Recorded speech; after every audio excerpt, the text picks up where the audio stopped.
Saudara yang pertama kali hadir bersama-sama dengan kami mengucapkan selamat datang. Buat teman-teman yang live streaming dan online, kami juga mengucapkan welcome.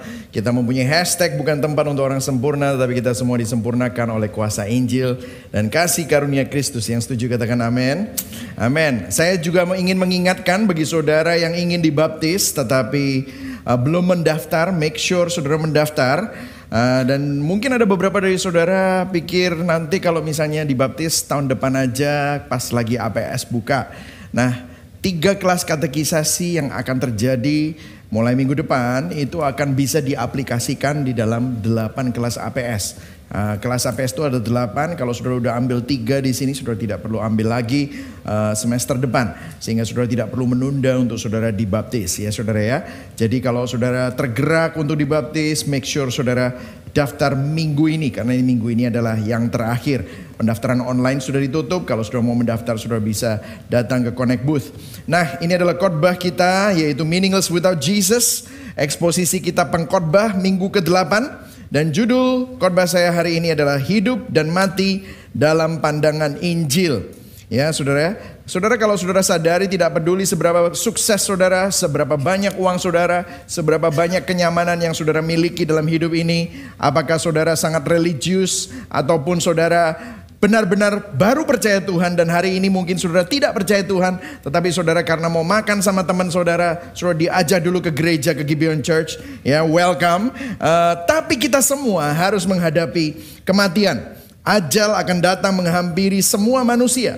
Apakah dia seorang konglomerat ataupun dia seorang pengemis, apakah dia seorang pendeta ataupun seorang preman.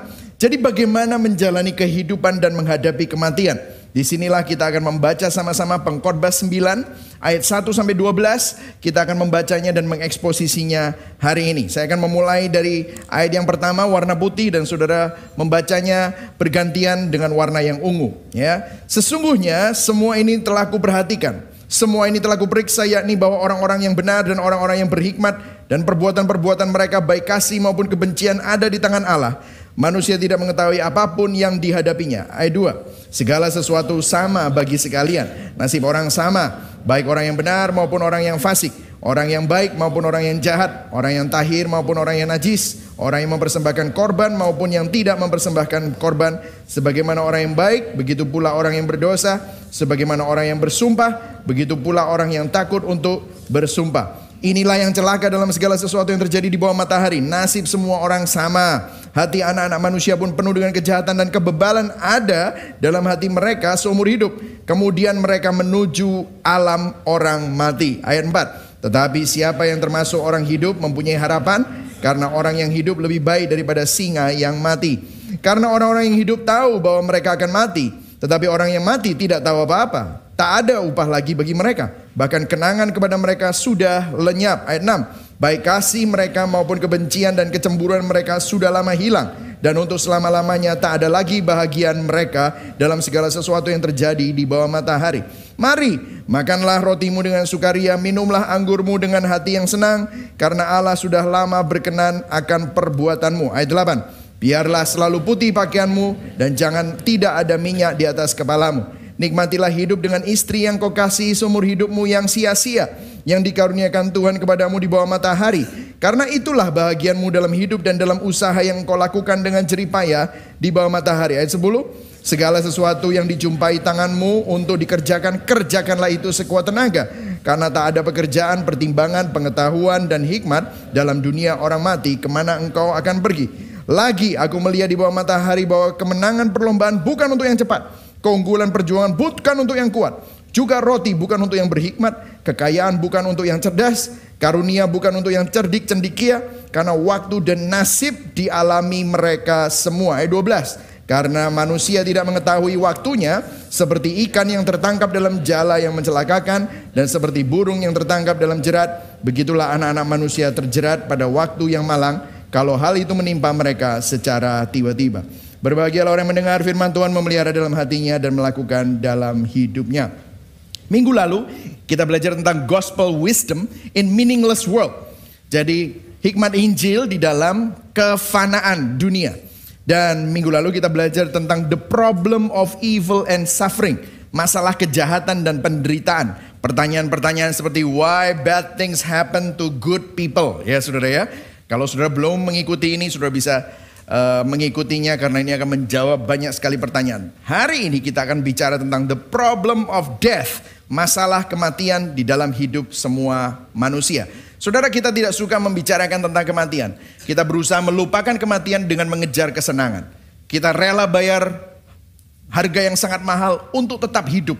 Kita rela untuk mengeluarkan tenaga, dana, dan waktu untuk supaya lupa akan kematian. Namun tidak ada seorang manusia pun yang bisa lepas atau melarikan diri dari kematian.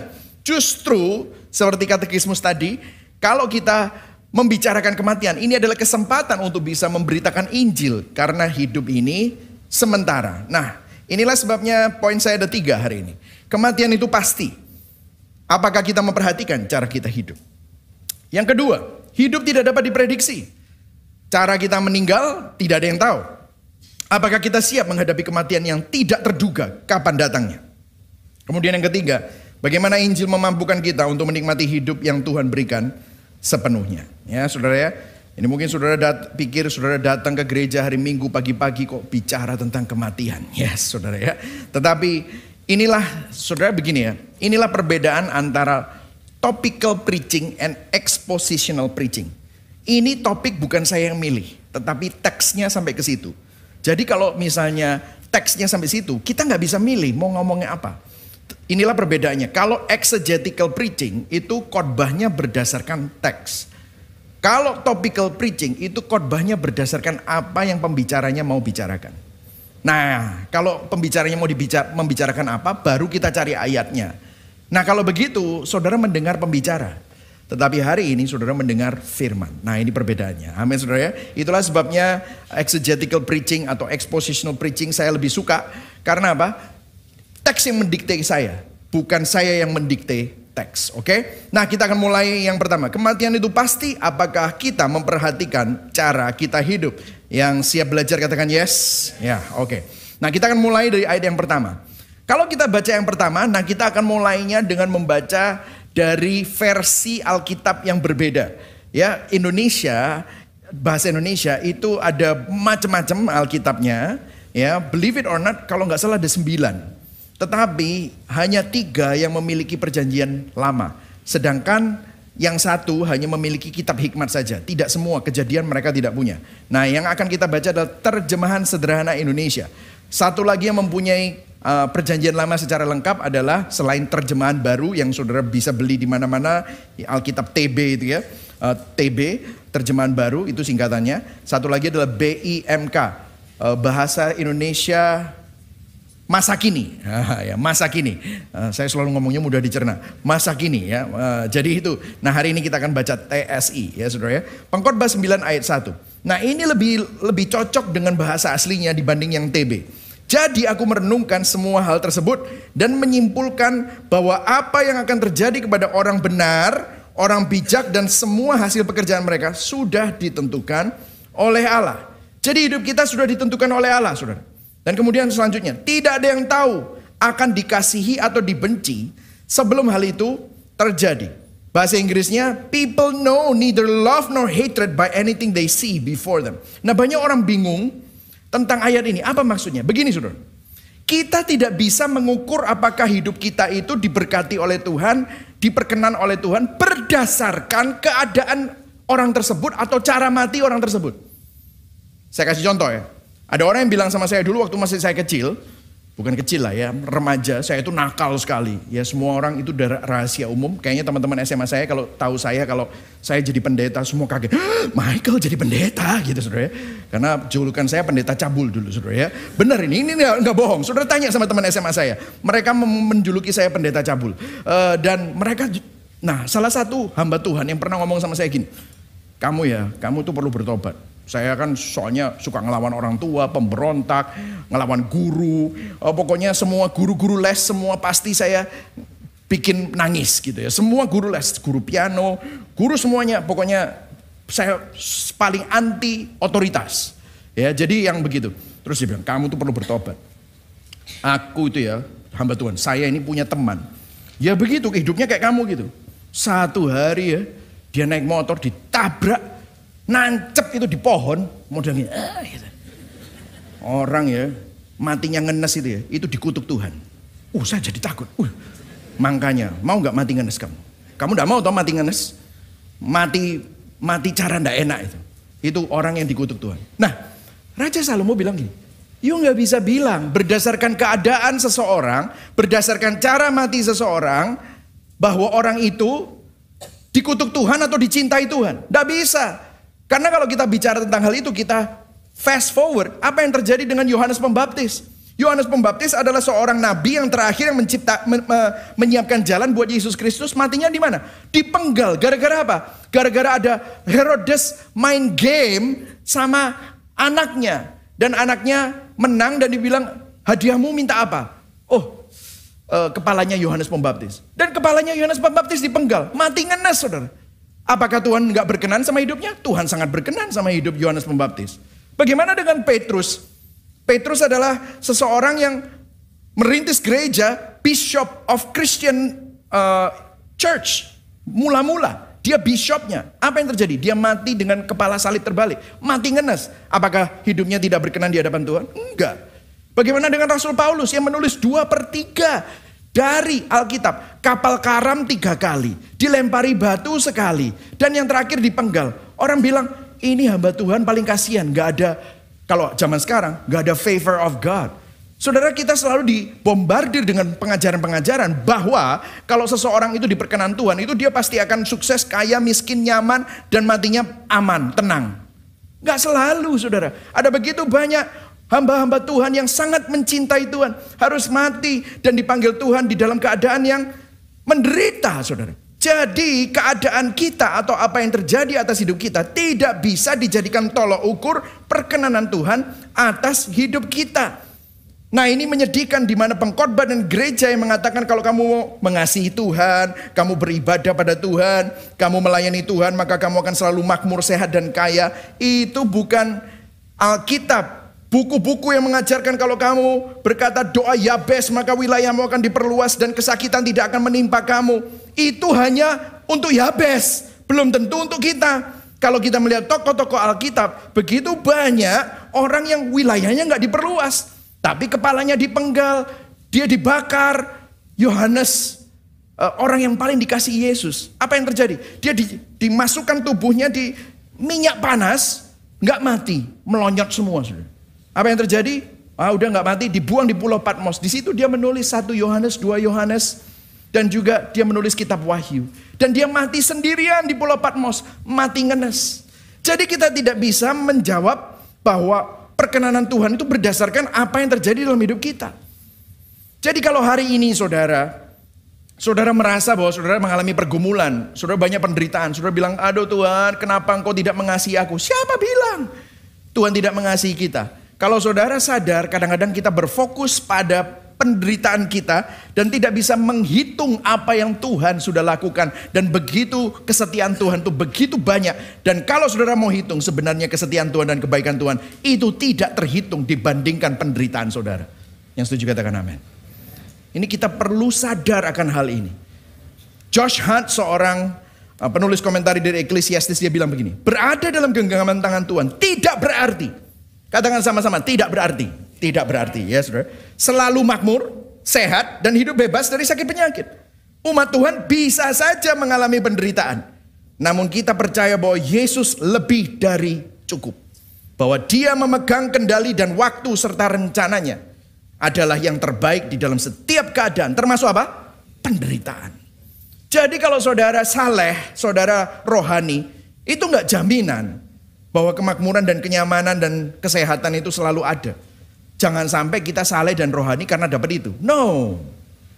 Karena bisa saja keadaan itu berbeda. Tetapi jangan izinkan keadaan menjadi tolok ukur perkenanan Tuhan atau penolakan Tuhan. Jelas ya? Itu 1A tadi ya.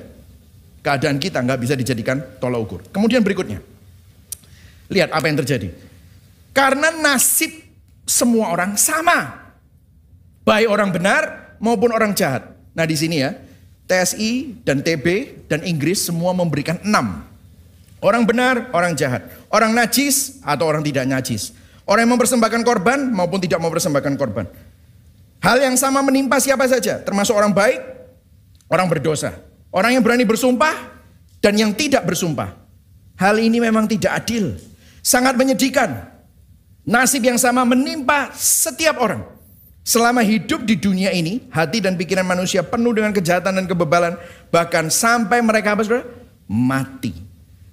Jadi, kalau kita menganggap kemakmuran dan penderitaan sebagai tanda perkenanan Tuhan, maka kita kehilangan arah, maka kita akan kecewa. Kita tidak bisa mengukur. Kenapa? Karena semua orang nasibnya sama. Di sini kita bisa melihat bahwa 1B, nasib orang baik, orang jahat, orang benar, orang fasik, orang najis, orang tahir, konglomerat, bilioner, atau pengemis, presiden, ataupun seorang yang bukan siapa-siapa, penjaga warung. Semua berakhir pada liang kubur, mati. Pendeta maupun preman. Seorang yang hidup suci maupun seorang yang hidupnya penuh dengan dosa. Terlepas dari seberapa bermoral saudara, sereligius kita akhirnya harus menghadapi kematian. Kematian adalah penyeimbang kehidupan yang tidak terelakkan. Pengkhotbah telah menulis banyak tentang kesia-siaan dan kematian adalah puncak dari absurditas kehidupan manusia. Jadi kalau saudara perhatikan tidak bisa kita lihat pembeda. Yang pertama kita tidak bisa membedakan, oh orang ini diberkati Tuhan dan tidak diberkati Tuhan berdasarkan keadaannya. Saya kasih contoh ya, tokoh Alkitab lagi. Yusuf disayangi oleh Firaun Mesir, Raja Mesir. Begitu juga Haman, di ceritanya Esther, disayangi oleh Raja Ahasiweros. Daud adalah seorang raja yang diberkati dengan kekayaan yang besar. Tetapi begitu juga Nabal yang jahat, kaya. Padahal Nabal tidak diperkenan Tuhan. Jadi jangan ngukur perkenanan Tuhan dengan kekayaan.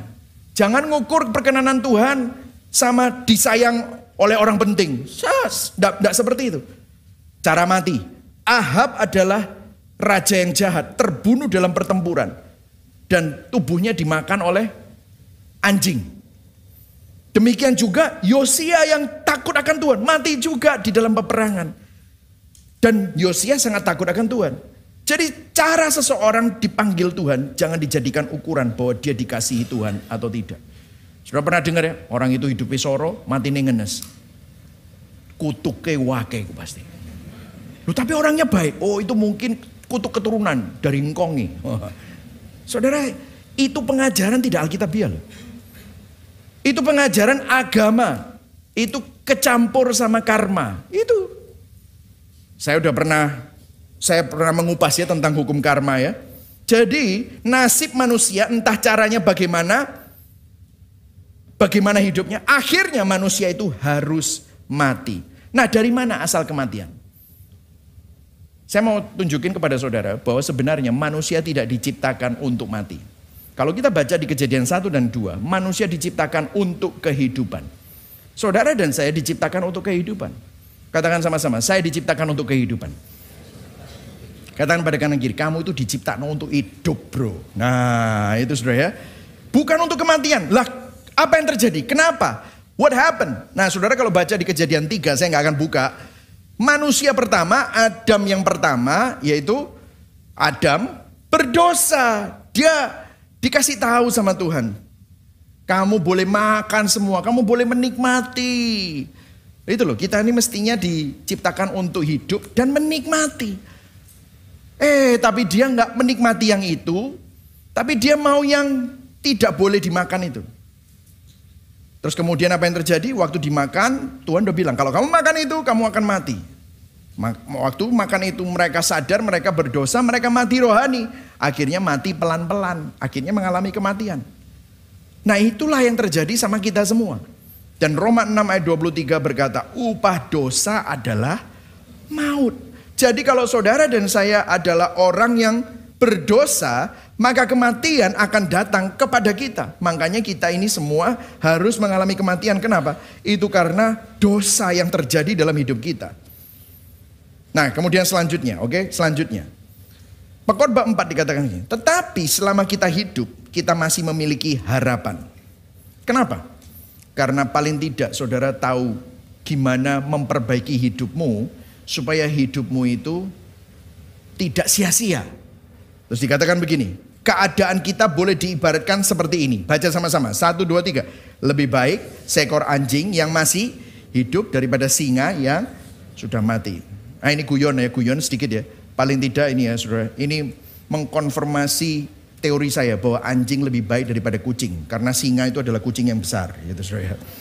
Ya saya pecinta anjing ya saudara ya. Saya kurang suka sama kucing gitu saudara ya. Tapi ada orang yang senang kucing, sorry, Anda berbeda dengan saya ya gitu saudara. Tapi begini saudara, mungkin saudara pikir, oh iki kok Alkitabnya aneh sih. Seekor anjing yang masih hidup daripada singa yang sudah mati itu lebih baik. Saudara, orang modern sekarang, ini kalau saudara tahu konteksnya ya, orang modern sekarang anjing itu seperti best friends man. Jadi temannya manusia yang terbaik. Wah, apalagi kalau kita lihat anjing-anjing sekarang, lucu-lucu ya, Bichon, Yorkshire, tapi sudah mati. Dia bilang gini, mendingan jadi preman masih hidup daripada orang yang bijaksana, orang yang hebat, orang pembuat sejarah, tapi sudah mati. Karena orang itu gak bisa ngapa-ngapain. Tetapi preman yang masih hidup itu masih bisa bertobat. Itu maksudnya. Jadi maksudnya begini saudara, kita itu tidak bisa hidup selamanya. Tidak ada lagi kesempatan kedua. Jadi kalau hari ini kematian membuat saudara gak bisa tidur, takut, cemas. Saya udah umur 48. Mulai memikirkan, hidupku ini gak lama. Masih punya waktu untuk mempertimbangkan hidup dan mati. Begitu juga saudara. Saudara pernah gak ketemu gak sama anak-anak muda? Kalau jalan tuh kayak gak bisa mati. Bisa bro, bisa gitu. Ini kalau sudah umur 40 lebih ke atas, ada teman yang meninggal, ada orang yang sakit-sakitan, mulai mikir. Jalannya udah gak petata-petete lagi. Sudah mulai mikir, hidupku ini gak selamanya. Betul atau? Kenapa? Karena kita tahu bahwa hidup ini sementara. Jadi ada orang yang bilang gini, kalau kamu tahu ya hidupmu itu sementara, hiduplah seakan-akan hari ini adalah hari terakhirmu. Ada yang bilang gitu ya, itu motivator bilang gitu. Live as if today is your last day on earth. Enjoy it. Akhirnya apa? Ini menurut saya kurang tepat. Kenapa? Akhirnya apa? Dia tidak misalnya kalau punya utang gak dibayar utangnya. Saudara mau diutangi sama orang yang punya pikiran seperti itu, bahaya saudara. Akhirnya apa? Dia tidak kerja, pokoknya yang penting enjoy. Tapi enjoynya ngawur saudara. Akhirnya apa? Dia gak enjoy. Akhirnya dia malah terikat dengan hal-hal yang aneh-aneh. Itulah sebabnya ya 1C. Hiduplah dengan kesadaran bahwa kita ini tidak hidup selamanya. Suatu hari kita harus menghadap Tuhan dan harus mempertanggungjawabkan hidup kita di hadapan Tuhan. Life it is not the only life there is. Kita hidup hanya sekali dan tidak ada kesempatan kedua. Jika kita masih hidup, maka hiduplah dengan suatu pandangan akan kekekalan. Manfaatkan waktu yang kita miliki, cari Tuhan. Renungkan Injil, baca firman Tuhan supaya saudara dibimbing untuk menghidupi kehidupan yang bermakna. Sehingga kita dapat hidup bijaksana. Dengan apa? Suamimu, istrimu, anak-anakmu. Saudara gak sia-siakan mereka. Saudara dapat hidup bijaksana dengan apa? Dengan pekerjaanmu, dengan profesimu, dengan tokomu, dengan perusahaanmu. Itu dititipkan Tuhan. Pikirkanlah. Kalau saudara umurnya masih produktif, saudara sadar bahwa produktivitas umurmu itu enggak selamanya. Ada jangka waktunya, maka menabunglah untuk keluargamu. Saat ini pun saya juga berpikir, saya enggak bisa jadi gembala sidang selamanya. Maka saya menyiapkan kader-kader. Saya sekarang baru tahun ini mau launching inkubator internship untuk bisa memikirkan kader-kader dari pastor-pastor yang baru yang memiliki pikiran dan pola pikir yang sama, gospel center, bagaimana memproduksi diri saya berikutnya. Sehingga kita jadi bijaksana. Dalam pernikahan saudara bijaksana, dalam pekerjaan saudara bijaksana, dalam membesarkan anak saudara bijaksana, di dalam perusahaanmu engkau bijaksana. Yang setuju katakan amin. Kemudian yang kita masuk yang kedua, hidup tidak dapat diprediksi. Apakah kita siap menghadapi kematian yang tak terduga? Nah saudara mungkin sudah bilang, Poin kedua nggak tambah baik, Pastor. Ini tambah depresi. Ya, inilah saya berdoa supaya ini bukan saya yang bicara tetapi firman. Tetapi waktu ini firman ini bicara menjadi banyak perenungan buat kita. Amin, saudara ya. Nah, semestinya kita kan masuk ayat 7 sampai ayat 10. Nah, ayat 7 sampai ayat 10, kita akan kembali ke ayat-ayat itu. Kita akan lompat ke ayat 11, karena kita bicara tentang bagaimana orang itu, hidup ini tidak bisa diprediksi. Orang itu bisa mati kapan saja. Ayat 11, aku juga memperhatikan hal-hal ini dalam hidupku di dunia ini. Lihat ya, orang yang mampu berlari paling cepat tidak selalu memenangkan perlombaan. Stop dulu sampai di situ. Ada orang yang menurut statistik dia itu kalau lari udah paling cepat, udah pasti menang. Saya pernah lihat itu di Olimpik, ada seseorang yang punya statistik itu semestinya dia yang menang. Tapi apa yang terjadi? Pada waktu dia lari, larinya hurdle run. Tahu hurdle? Yang lari lompat itu. Lompat itu kira-kira ada 14 hurdle, 14 rintangan ya, lari dengan rintangan. Nah, dia memang paling cepat. Awal berangkat dia paling cepat dan dia berhasil nomor 1 terus sampai nomor 9. Padahal kurang 3 itu mungkin 12 udah selesai. Tapi 9 dia tersandung. Apa yang terjadi? Jatuh. Waktu jatuh dia berdiri. Waktu dia berdiri itu orang nyalip dia terus. Padahal dia pertama mestinya. Apa yang terjadi? Dia mestinya secara statistik nomor urutan pertama. Dia waktu finish, dia urutan 7. Sudah. Jadi orang mampu berlari paling cepat tidak selalu memenangkan pertandingan. Kenapa? Bisa saja injury, bisa saja terjatuh, bisa saja dia kurang tidur hari sebelumnya. Dan fisiknya hari itu tidak prima. Dikatakan prajurit terkuat tidak selalu memenangkan pertempuran. Banyak saudara, buktinya apa? Goliat sama Daud. Wah, Goliat itu kan menang di mana-mana. Badannya besar, dia bawa tombak, bawa pedang, bawa perisai. Semuanya pasti kalah sama dia. Makanya dia menantang itu bangsa Israel. Yang keluar apa? Anak kecil. Bawa apa? Bawa ketapel. Diketawain. Kalah. Dipenggal. Coba bayangkan. Jadi menunjukkan bahwa prajurit terkuat tidak selalu memenangkan pertempuran. Bahkan orang bijak bisa mengalami kelaparan. Orang yang pintar tidak selalu berhasil menjadi kaya. Orang yang memiliki pengetahuan tidak selalu sukses. Baca selanjutnya setelah yang di highlight itu. Karena, 1, 2, 3. Karena secara, apa saudara? Secara apa? Kebetulan siapa saja bisa mengalami kemalangan atau keberhasilan. Beberapa waktu yang lalu saya pernah dikirimi TikTok seorang yang mengkritisi motivator. Dikirimin, lu pastor lucu ini. Dia bilang, saya paling benci kalau lihat motivator. Apa kunci kesuksesanmu? Apa kunci kekayaanmu? Terus jawabannya, kerja keras. Gaya.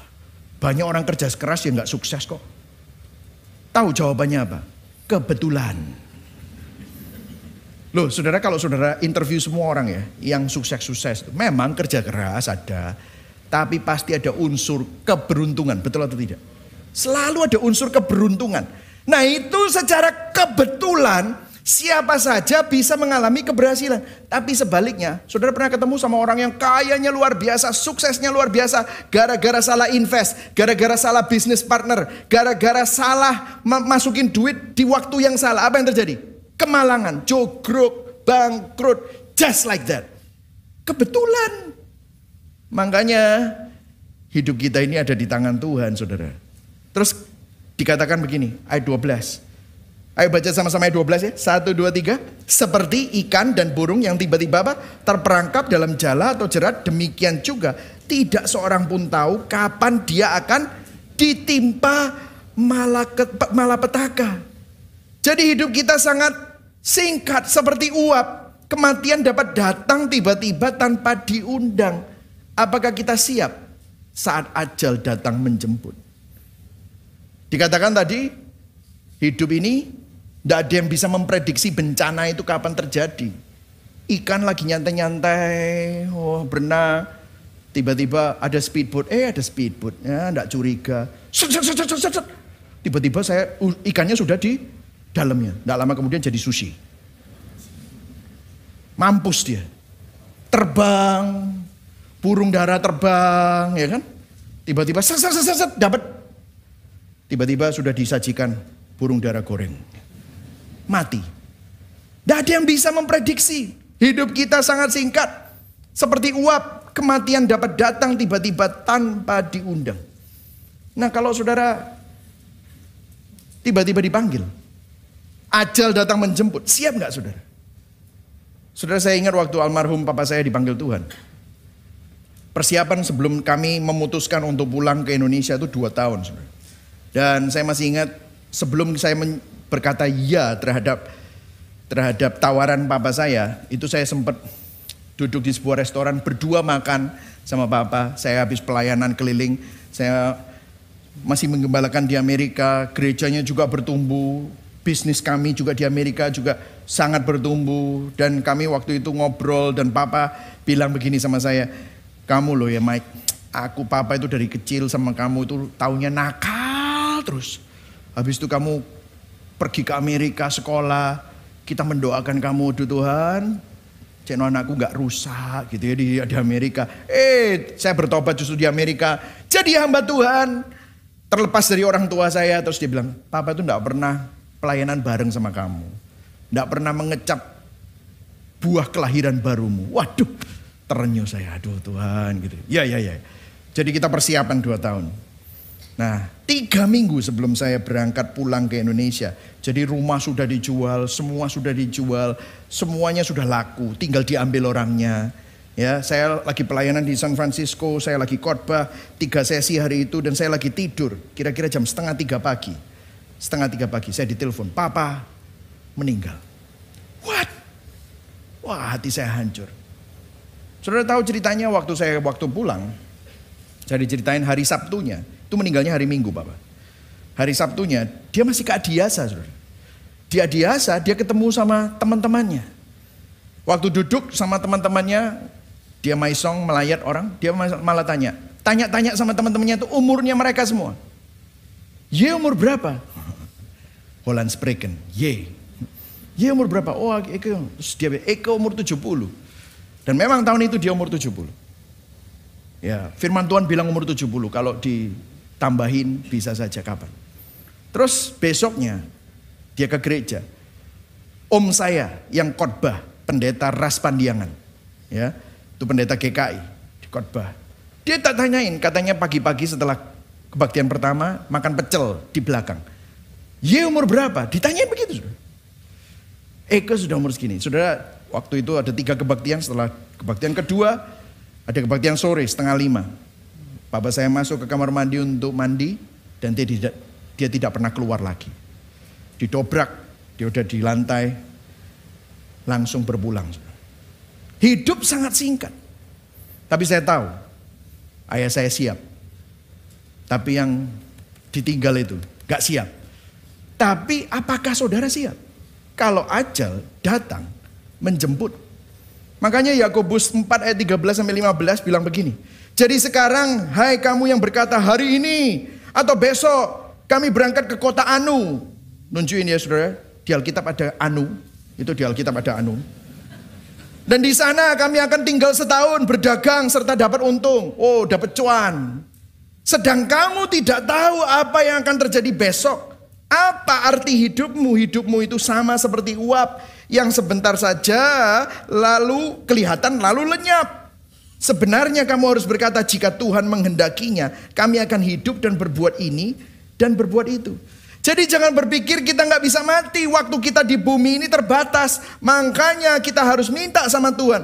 Apa Tuhan yang kau kehendaki? Aku bisa terlibat apa dalam rencanamu? Banyak hamba Tuhan bilang gini, libatkan Tuhan dalam rencanamu. Libatkan Tuhan dalam hidupmu. Loh, yang jongos sama yang Tuhan siapa sih? Libatkan Tuhan. Emangnya Tuhan tuh perlu dilibatkan kayak seorang pengusaha minta dilibatkan proyek pemerintah? Gimana sih? Sebenarnya perkataan libatkan Tuhan dalam hidupmu itu terbalik. Mestinya kita yang minta terlibat di dalam kehendak Tuhan. Betul atau tidak? Kita perlu bertobat. Kita pikir Tuhan itu asisten pribadi kita. No. Seharusnya kita minta Tuhan, hidupku yang sementara, hidupku yang singkat ini, hidupku yang pendek, dengan semua yang kau percayakan dalam hidupku, aku bisa terlibat apa dalam rencanamu? Kau mau pakai aku untuk apa? Tanya dong sama Tuhan. Siap gak kita? Karena apa? Kematian adalah hal yang pasti bagi kita semua. Dan kematian akan datang lebih cepat dari yang kita perkirakan. Kita semua harus bersiap diri saat ajal datang. Karena itu kematian membuat kita merenung dan mawas diri demi memperjelas apa? Untuk apa? Untuk siapa kita hidup dalam kehidupan yang singkat ini? Karena Allah sudah menetapkan, Ibrani 9 ayat 27, bahwa manusia mati kapan? Satu kali aja. Dan setelah itu apa? Diadili oleh Allah. Saya masuk di dalam poin yang ketiga. Bagaimana Injil memampukan kita untuk menikmati hidup yang Tuhan berikan? Pengkhotbah 9 ayat 7 sampai 10. Saya nggak akan bacakan ya, tetapi intinya nikmati makanan, nikmati anggur selama masih hidup. Pakai pakaian yang bagus, wajah selalu ceria, nikmati pernikahanmu. Apapun yang kamu kerjakan dengan sekuat tenaga. So basically gini loh, enjoy life that's given by God. Nikmati hidup yang diberi oleh Tuhan. Nah, saudara waktu dengar gini, pastor bilang katanya suruh nikmati hidup. Wis get no gitu saudara ya. Saudara mikir seperti itu ya. No, bukan itu yang dimaksud saudara. Nikmati hidup itu maksudnya saudara bisa menikmati setiap musim hidup saudara. Pada waktu saudara diberkati dengan banyak hal, saudara bisa menikmati itu paling mudah menikmati. Atau kalau enggak, waktu saudara sedang menderita sekalipun, bahkan ada pergumulan, ada kesulitan keuangan, ada sakit penyakit, saudara masih bisa menikmati. Saudara masih bisa bilang bersyukur kepada Tuhan. Bahkan saudara bisa melihat keindahan di balik semua yang terjadi di dalam musim hidupmu. Musim hidupmu itu bisa naik, bisa turun, bisa sorot, bisa air mata, bisa tertawa. Saudara menikmati setiap lika-liku dan kelok-keloknya. Kalau saudara perhatikan, kuncinya di sini, di ayat 7. Jadi nikmatilah makananmu dan anggurmu selama masih hidup. Baca sama-sama yang putih di garis bawah huruf besar. 1, 2, 3. Karena hal itu berkenan kepada Allah. Artinya apa? Allah adalah objek, sumber dari segala sesuatu. Dia memberi segala sesuatu dalam hidupmu. Dialah sumbernya. Dan petunjuknya dikatakan, kita bisa menikmati hanya jika Allah berkenan kepada kita.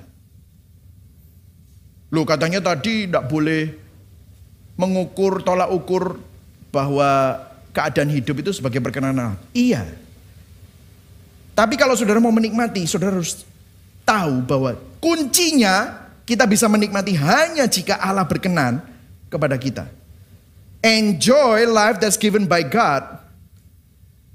By God. Kalau saudara berkenan kepada Allah. Masalahnya saya tanya di sini. Apakah manusia mampu menikmati kehidupan ini sebagai pemberian Tuhan? Bahkan termasuk penderitaan kita. Termasuk pergumulan kita. Termasuk semua yang ada di dalam musim hidupmu. Apakah kita mampu? Well, di pengkhotbah 6, mundur sebentar. Saya pernah khotbah ini waktu kita bicara tentang uang. Raja Salomo udah pernah ngomong. Ada kemalangan yang telah kulihat di bawah matahari yang sangat menekan manusia. Manusia itu dikaruniai banyak hal. Sampai gak kekurangan sesuatu apapun. Tetapi orang itu tidak dikaruniai kuasa oleh Allah untuk apa? Menikmatinya.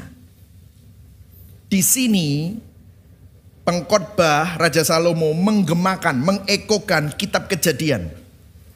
Kalau saudara masih ingat waktu Tuhan menciptakan segala sesuatu, Tuhan bilang segala sesuatu itu baik. Bahkan sangat baik. Tuhan menciptakan manusia. Ini loh, aku ciptakan semua, nikmati. Semua pohon-pohon, nikmati. Tetapi apa? Manusia makan dan jatuh dalam dosa dan dia lebih percaya pada kebohongan. Dia percaya bahwa kalau aku makan itu aku jadi seperti Tuhan. Dia mau jadi Tuhan. Apa yang terjadi? Mati. Mati rohani, mati jasmani, kehilangan kuasa, mengalami kerusakan, kehilangan kuasa untuk menikmati. Apa yang terjadi sejak hari itu? Kita manusia diperbudak oleh hal-hal yang semestinya dinikmati sebagai suatu pemberian Tuhan. Sekarang kita diperbudak oleh hal-hal itu. Uang baik gak? Baik. Keluarga baik gak? Baik. Pencapaian baik gak? Baik. Kesuksesan baik gak? Baik. Tapi kita diperbudak oleh uang. Kita diperbudak oleh kesuksesan. Kita memberhalakan keluarga, anak-anak. Kita memberhalakan kenyamanan kita sendiri. Saat pemberian Tuhan yang baik menjadi hal yang utama. Dan itu dikejar untuk menjadi identitas kita. Jati diri kita, keamanan kita, dan sumber kepuasan kita. Itu adalah penyembahan berhala. Dan kita disiksa oleh hal-hal yang fana. Yang adalah pemberian Tuhan yang semestinya kita nikmati. Bukannya kita nikmati, malah kita kejar, kita sembah, dijadikan Allah palsu kita. Saudara, tanpa takut akan Tuhan, kita hanya akan mengalami sengsara di dalam penyembahan berhala. Kita tidak akan pernah mampu menikmati hidup. Begitu punya banyak, bingung langsung. Duitku, kalong, diinvest kemana? Masukkan ke dolar. Dolarnya saya larang. Masukkan ke emas. Wah, masih sekarang larang. Wah, bingung. Masukin ke stok. Stoknya turun semua. Gak bisa tidur. Mestinya menikmati, malah gak bisa menikmati. Mestinya menikmati pernikahan, malah apa yang terjadi? Gak bisa menikmati pernikahan. Karena Tuhan tidak ada di sana. Akhirnya apa? Memanipulasi, saling memanipulasi. Berantem terus. Tanpa pertolongan Tuhan, kita tidak mampu menikmati ciptaan sebagai anugerah Tuhan. Kita memberhalakan ciptaan. Akibatnya, apa yang Tuhan ingin kita nikmati dengan benar, kita putar balikkan. Kita jadikan mereka Allah-Allah palsu yang mati, yang tidak mampu memberikan ketenangan dan keamanan pada jiwa kita. Dan yang terjadi adalah kita disiksa.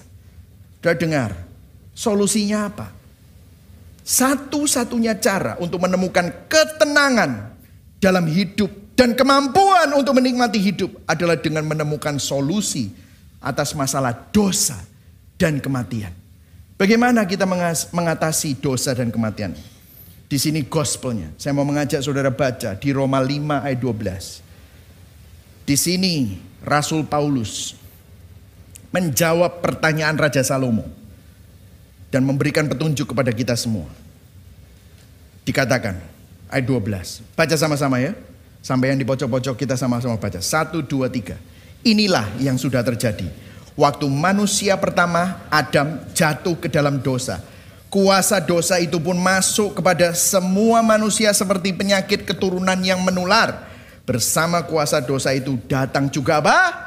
Kematian. Oleh sebab itulah semua orang pasti mati karena semua orang berdosa. Saudara, gara-gara ayat ini pernah ada orang yang bilang Tuhan tidak adil. Gara-gara Adam kita semua kena getahnya. Bergumul dengan dosa dan kematian. Orang ini bilang, nanti saya kalau ke surga saya mau tanya sama Adam. Di dalam pikiran saya, kok yakin ke surga? Hebat juga ya. Dia bilang, yakin.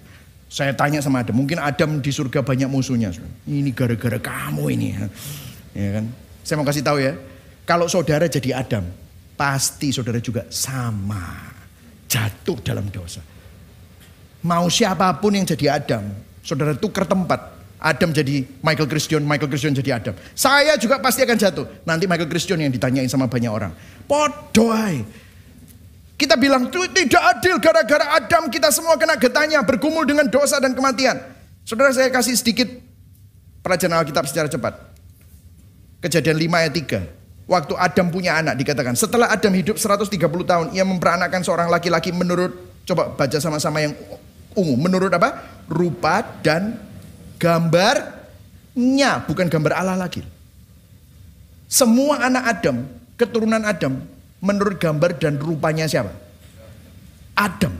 Bukan Allah. Adam diciptakan menurut gambar dan rupa Allah. Tetapi waktu jatuh dalam dosa, gambar Allah rusak. Dan sesudah itu dia memperanakkan anak laki-laki menurut rupa dan gambarnya. Itulah sebabnya Mazmur 51 ayat 7. Sesungguhnya dalam kesalahan aku diperanak, dalam dosa aku dikandung ibuku. Mazmur 58 ayat 4. Sejak lahir orang-orang fasik telah menyimpang. Sejak dari kandungan pendusta-pendusta telah sesat. Ini adalah doktrin total depravity. Ayatnya, dulu saya tidak percaya ini. Sampai ayatnya itu banyak sekali sampai saya harus bertekuk lutut sama ayat. Jadi bukan doktrin yang membuat saya percaya. Ayat Alkitab yang membuat saya percaya doktrin. Jangan terbalik. Orang menyebut engkau pemberontak sejak dari kandungan. Yesaya 48 ayat 8b. Jadi kita semua dianggap berdosa karena Adam. Kita menjadi pendosa di dalam Adam. Kita semua protes, gak adil. Tapi lihat. Di sini kabar baiknya. Katakan sama-sama, kabar baik. Amin, kabar baik. Katakan pada kanan kiri, perhatikan, ini kabar baiknya. Oke, kabar baiknya. Ini kabar baiknya.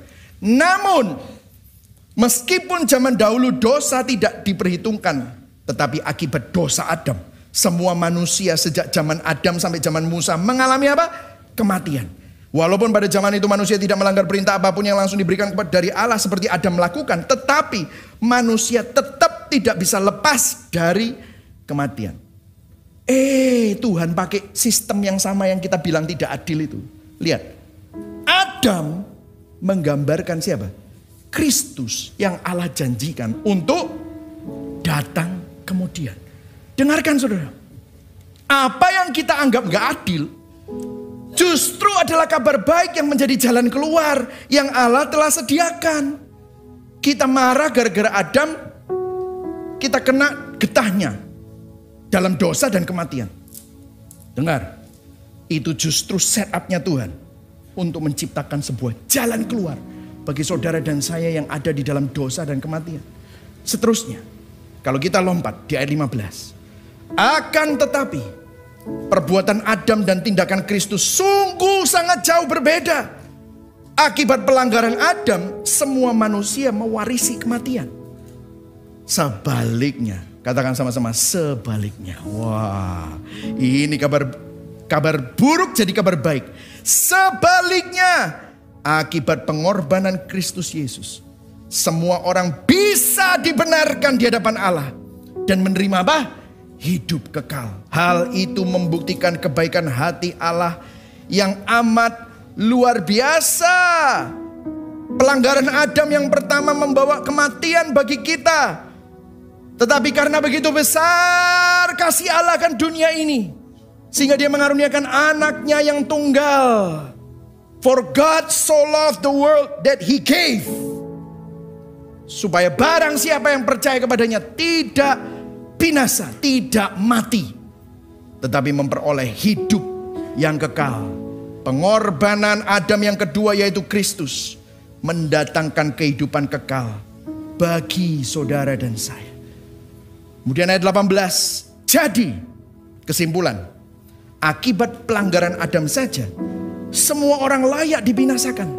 Tetapi akibat perbuatan Kristus saja terbukalah jalan supaya setiap orang bisa dibenarkan dan memperoleh hidup kekal. Artinya, karena perbuatan satu orang yang tidak taat kepada Allah, yaitu Adam, maka semua orang menjadi berdosa. Tetapi, baca sama-sama, 1, 2, 3.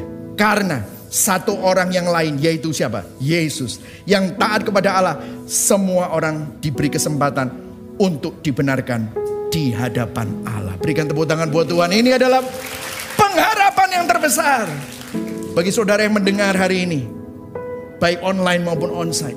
Kalau saudara belum menerima pengharapan ini, menerima konsep imputasi, sesuatu status diperhitungkan terhadap seseorang karena perbuatan orang lain.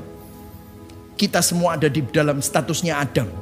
Tetapi waktu saudara percaya Kristus, maka status Kristus diperhitungkan di dalam kehidupan saudara dan saya. Di dalam Kristus, masalah dosa dan kematian diselesaikan. Kita sudah didamaikan dengan Allah. Kita telah dibenarkan di hadapan Allah. Kita menerima hidup pemberian Allah. Why this such a big deal? Kenapa sih? This is such a big deal. Kenapa? Saya kasih ilustrasi. Kalau saudara lagi bertengkar sama seseorang, saudara benci banget sama orang itu, dan orang itu juga marah sama saudara. Tiba-tiba saudara datang ke sebuah pesta. Karena yang punya pesta taunya saudara temenan, saudara duduk satu meja. Padahal berantem besar. Saudara duduk satu meja pas adep-adepan lagi. Saya mau tanya sama saudara, itu bakmi, sop, sirip ikan hiu, semua, enak gak dimakan? Gak enak. Kenapa? Makan gini, waduh. Kita berusaha sibuk, ngomong sana sini. Pas lagi gini ketok uangnya, waduh.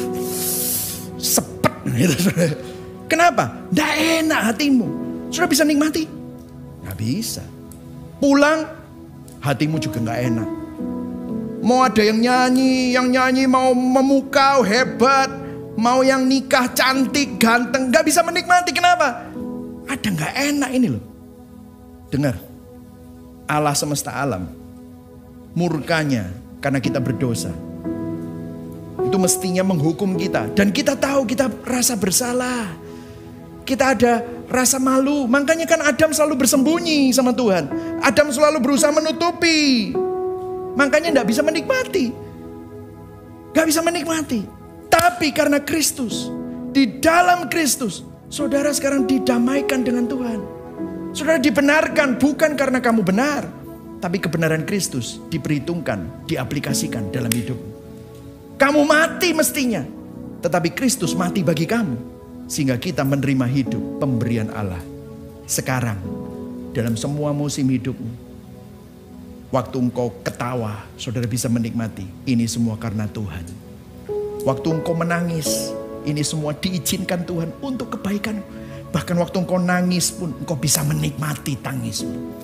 Bahkan waktu engkau mengalami pergumulan, engkau bisa menikmati pergumulanmu. Karena kamu tahu di balik pergumulanmu, Tuhan sedang bekerja dia dalam hidupmu dan selalu mendampingi kamu. Kenapa? Kamu bukan musuh Allah, tapi kamu sahabat Allah. Kamu didamaikan dengan Allah. Di dalam Kristus, masalah dosa dan kematian sudah diselesaikan. Makanya di ayat 21, supaya sama seperti dosa berkuasa dalam alam maut, demikian juga kasih karunia akan berkuasa oleh kebenaran untuk hidup yang kekal. Oleh siapa? Yesus Kristus, Tuhan kita. Saudara, saya akan tutup dengan sebuah cerita ini. Heroic story of Bridger Walker. Bridger Walker adalah seorang anak yang berusia 6 tahun di Amerika Serikat. Menyelamatkan adik perempuannya yang masih berumur 3 tahun. Aksi heroik itu terjadi di tahun 2020 di Wyoming, Amerika Serikat. Saudara tahu, adiknya mau diserang oleh seekor anjing German Shepherd Mix yang marah menerkam adiknya. Tetapi Bridger berdiri di antara adik perempuannya dengan anjing yang sedang mengamuk. Anjingnya itu menggigit wajahnya Bridger dan menyeret Bridger beberapa meter dan mencabik-cabik mukanya, sehingga Bridger Walker harus mengalami 90 jahitan.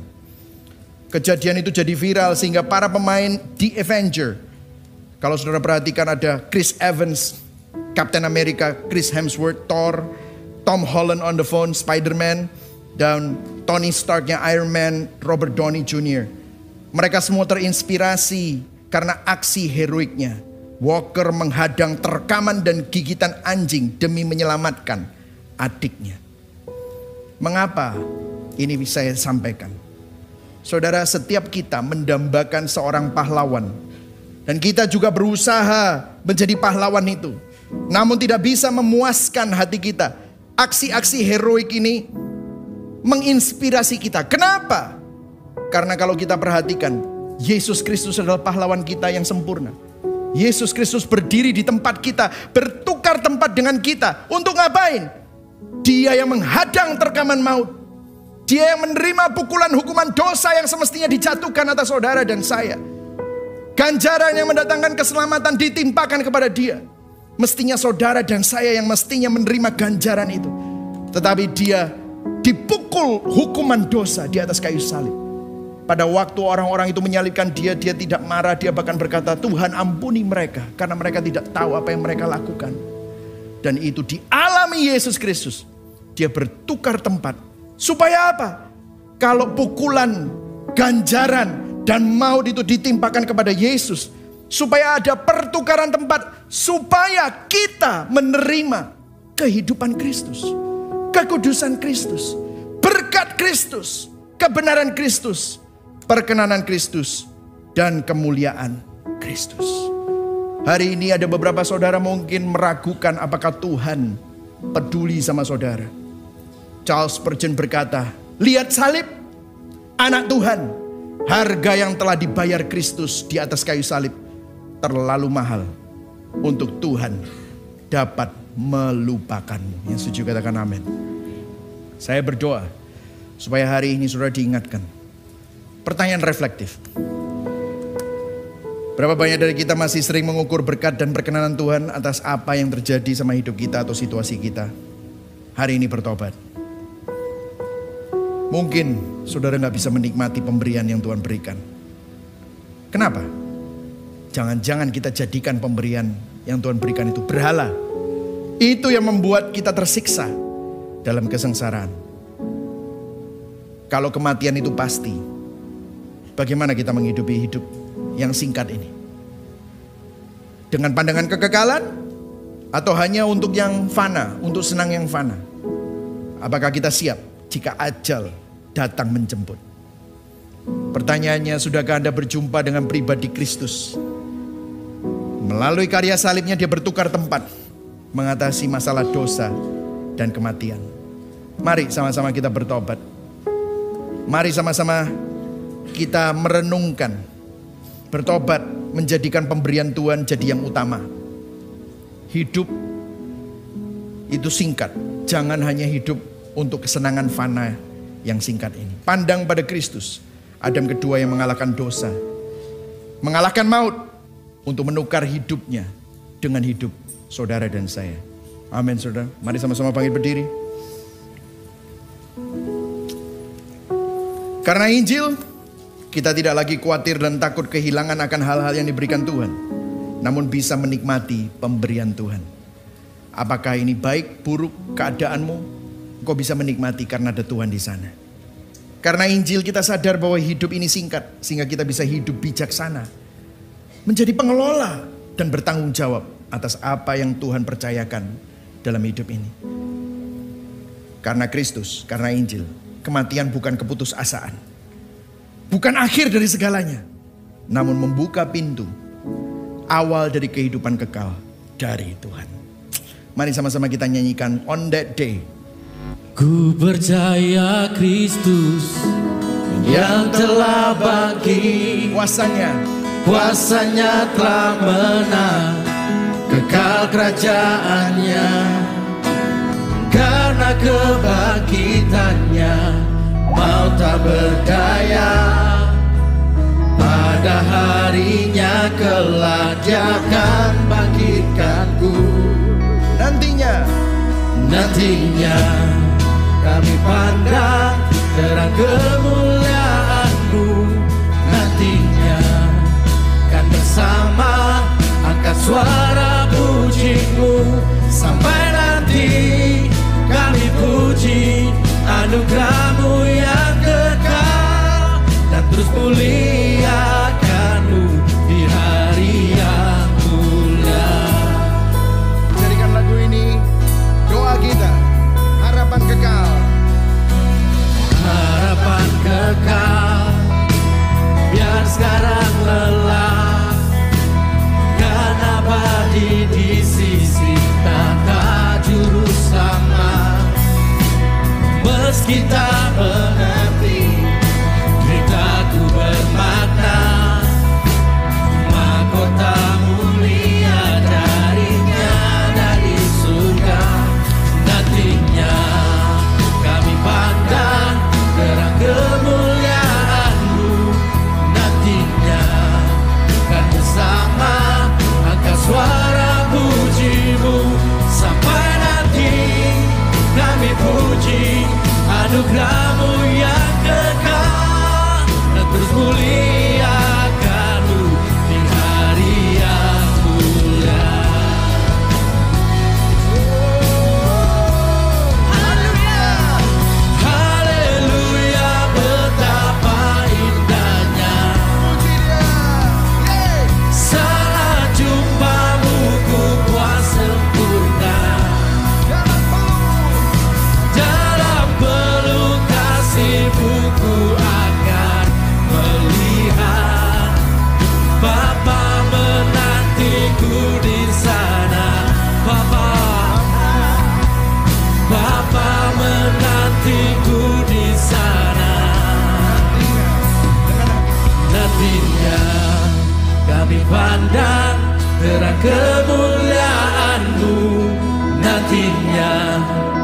bersama angkat suara pujimu sampai nanti kami puji anugerah-Mu yang kekal dan terus muliakan-Mu di hari yang mulia, dan terus muliakan-Mu di hari yang mulia, dan terus muliakan-Mu di hari yang mulia.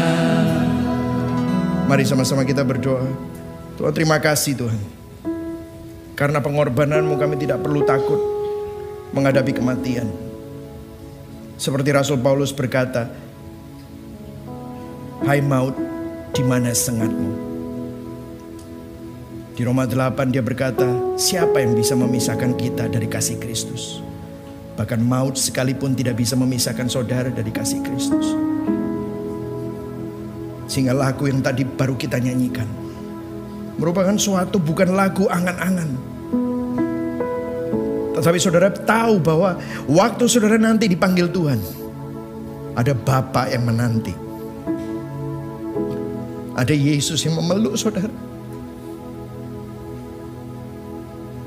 Hanya di dalam Kristus, hanya di dalam kekristenan, kematian bukan lagi momok yang harus kita takuti. Tetapi kematian adalah sebuah kegembiraan. Waktu kita berpisah dengan orang yang kita kasih,